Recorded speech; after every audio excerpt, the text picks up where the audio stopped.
अस्सलाम वालेकुम। तुसी वेख रहे हो इत्थे रख न्यूज़ ते मैं हाँ मुहम्मद साद। सब तो पहला डिस्कलेमर देना चाहांगा कि यह वीडियो किसी भी तौर उत्ते किसी भी कानून की खिलाफवर्जी करने लई नहीं बनाई गई। मुल्क का कायदा कानून हमेशा सब तो अगे रखना चाहिए है। ये वीडियो सिर्फ जानकारी लई बनाई गई है। मैं एक हट्टी उत्ते गया, मेरे कोल एक ते 2 रुपये वाले 100 रुपये की मालीयत के सिक्के सन, जिन्होंने आम पंजाबी विच ठीपा बोलिया जाता है।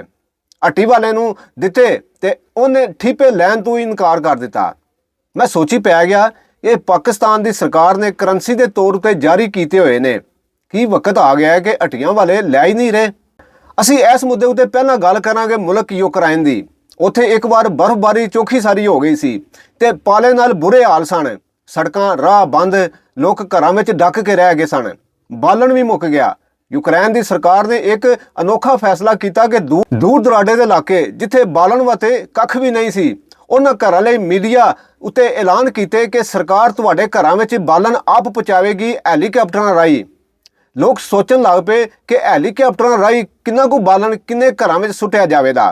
पर जदों उन्हां नूं पता लगे कि बालन यूक्रेन के करंसी नोट होंदे, वो नोट जिहड़े कि सरकार वालों डीमोनीटाइज कर दिते गए सन, भाव सरकार ने वापस लैके ते नवे नोट छाप के चलाने सन। जे समझिया जाए तो कागजी नोटां की बस इन्नी सारी कदर होंदी है।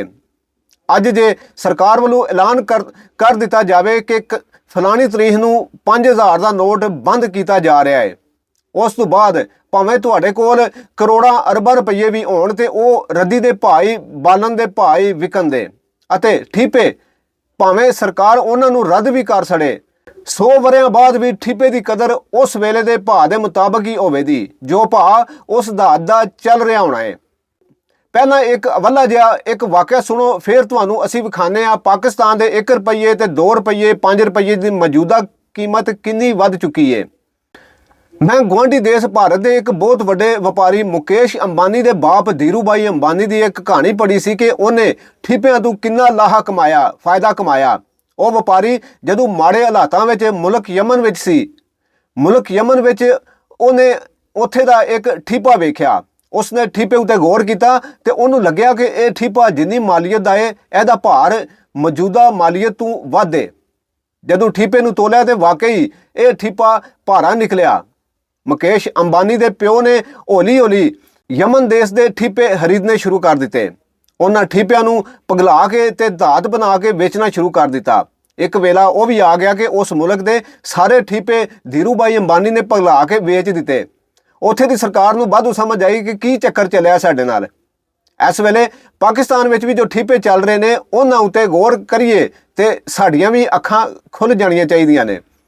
आओ जी वार वार हुण असी पाकिस्तानी ठीपियां दा वजन करके ते वेखीए किहड़ा ठीपा किस धात दा बनिया होया है अते किहड़े ठीपे दा अज दा मुल्ल किन्ना कुु है।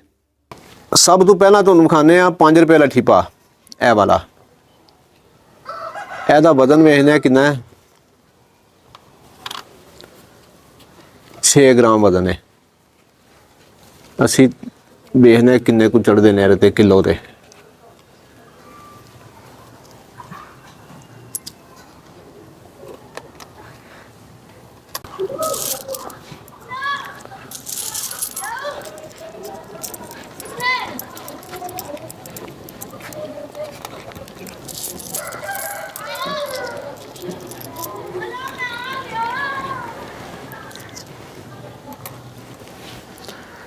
यह 1 किलो वजन है। 1 2 3 4 5 6 7 700 10 20 30 40 50 60 70 770 रुपये दे ਇਹ ਜਿਹੜੀ ਹੈ ਆਪਣਾ ਠੀਪੇ ਨੇ धात बनती है इन्हां दी। ਇਹਦੇ 'ਚ धात लगी है एक कापर तांबा ते दूजी धात निकल। हुण कापर का रेट जिहड़ा है वो 2300 रुपये किलो वे ते निकल जिहड़ा है ओहदा मैनूं कोई नहीं पता कि वो किन्ने दी किलो वे। ते ए 700 ते किन्ने सन 770 रुपये, 770 रुपये का 1 किलो बनता पिया। हुण अगली गल आ जाओ,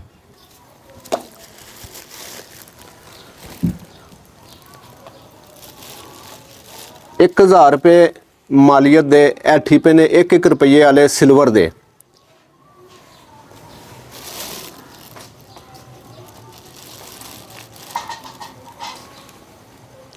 एक 1000 रुपये मालीयत दे ठीपे ने 1-1 रुपये वाले सिल्वर दे। सिल्वर की अगर कीमत वेखी जाए तो वह 1000 रुपये तो उत्ते वे। तो अगर असी इन्होंने ठीपियां वेखीए तो 1000 रुपया तो सिल्वर वेख्या जाए तो वह 1700 रुपये तो उत्ते बनता पाया तकरीबन। अगे आओ,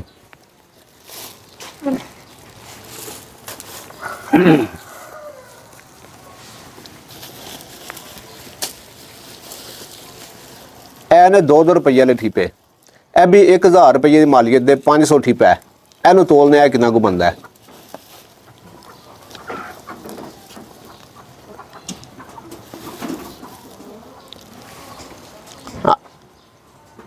ਇਹਦਾ भी कोई बहुता फर्क तो नहीं निकलता पाया, हालांकि निकलना चाहिए सी। रुपये तो 2 रुपये फर्क तो होंगे ना, तो यह भी वजन तकरीबन जो ना बराबर ही आता पाया। अगे आ जाने यह 2 रुपये का ठीपा। यह 2 रुपये के ठीपे की बड़िया खबर निकलदियां सन, लो जी यह बड़ा महंगा तो ये तो वो इंज पता नहीं किन्ने किन्ने मेरे सोना इस्तेमाल होया या की होया। तो बंदे बड़े भाजना पै गई कि लो जी अपने 2 रुपये के ठीपे इकट्ठे करवाए दे। बदलां वाला तो एक सादा होंदा सी, ते कुछ अपने जो ना वाहवा भी कुछ 1000 रुपये भी देन लगे। इंज दी जड़ियाँ सोशल मीडिया ते खबरां चलियां कि 1000 रुपये लभदे ने 2 रुपये ठीपे दे। ते लेकिन असी यदि वेखीए जी धात जी लगी है, ये लगे अपना जो ना कापर है तो जिंक, यह 2 चीज़ां इस्तेमाल हुई ने। ये असी वेखने कि कितना वजन बनता है तो की यदा कोई मतलब गलबात निकलती है। ये कापर जो वो ही अपना 2300 रुपये किलो है तकरीबन। तो बाकी जो ना जिंक का मैनू को नहीं पता की भाव है।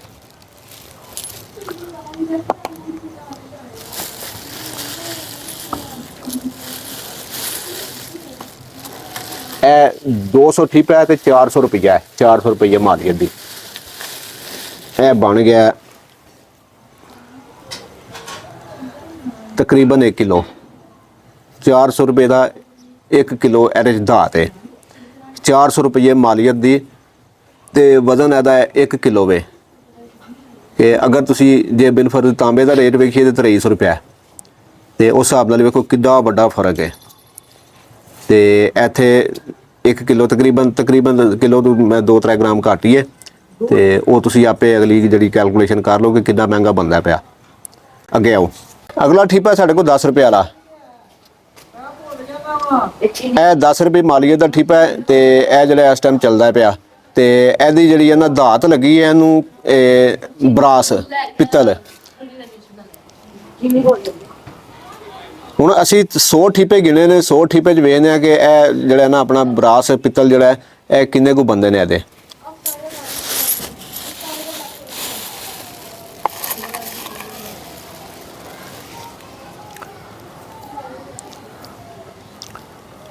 562 ग्राम यानी अद्धा किलो नालों वध बनता पाया। ये 1000 रुपया। तो हुण ब्रास जो है वो मैनू कन्फर्म नहीं है पता, लेकिन दसते हैं पे कि 2000 रुपये का किलो वे। तो उस हिसाब नाल अगर वेख्या जाए तो तकरीबन जो ना थोड़ा जहा मामूली जहा फर्क है वे कि वध बनता है 10 रुपये वाला ठीपा जोड़ा। अगे आ गया यह 5 रुपये का ठीपा। यह ब्रास का पित्तल का। 1 2 3 4 5 6 7 830 रुपये, 830 रुपये का अद्धा किलो बनता पाया। अगला साढ़े को ठीपा है 1 रुपये का, जोड़ा कि कदे कदाई कि नज़र आता है। तो यह भी बंद हो गए ने, हुण नहीं नवे नहीं आते है। तो यह जोड़ा ना यह पूरा तांबे का बने है। यदा वेखना एक का वजन कितना बनता है, 4 ग्राम। इन्होंने तोलने कितना को बनता है।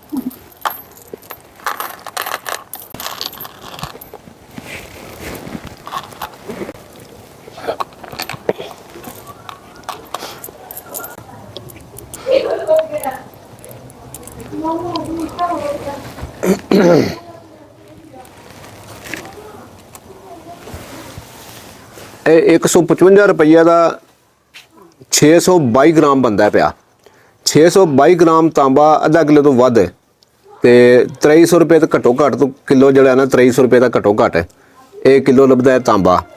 ਤੇ ਇਹ 622 ਗ੍ਰਾਮ ਹੈ ਤੇ 622 ਗ੍ਰਾਮ ਦੇ ਆਪੇ ਹਿਸਾਬ ਲਾ ਲਓ ਕਿੰਨੇ ਰੁਪਏ ਬਣਦੇ ਨੇ। 155 ਕਿੱਥੇ ਤੇ ਅੱਗੋਂ ਜਿਹੜਾ ਨਾ ਇਹ ਘੱਟੋ ਘੱਟ ਵੀ ਤਕਰੀਬਨ 1700-1800 ਰੁਪਏ ਬਣਦਾ ਹੈ। ਐਨਾ ਹੀ ਹੋਣਾ। ਜੇ ਚੰਗੀ ਲੱਗੇ ਤੇ ਪਸੰਦ ਕਰਕੇ ਲਾਈਕ ਵਾਲਾ ਬਟਨ ਦਬਾ ਦਿਓ ਤੇ ਦੂਜਿਆਂ ਨਾਲ ਵੀ ਸਾਂਝੀ ਕਰੋ। ਮਿਹਰਬਾਨੀ। ਕਿਸੇ ਹੋਰ ਮਾਲੂਮਾਤੀ ਪ੍ਰੋਗਰਾਮ ਨਾਲ ਤੁਹਾਡੇ ਫੇਰ ਰੂਬਰੂ ਹੋਵਾਂਗੇ ਤੇ ਇਜਾਜ਼ਤ ਦਿਓ। ਅੱਲਾ ਸੋਹਣੇ ਨਿਭਾਲੇ।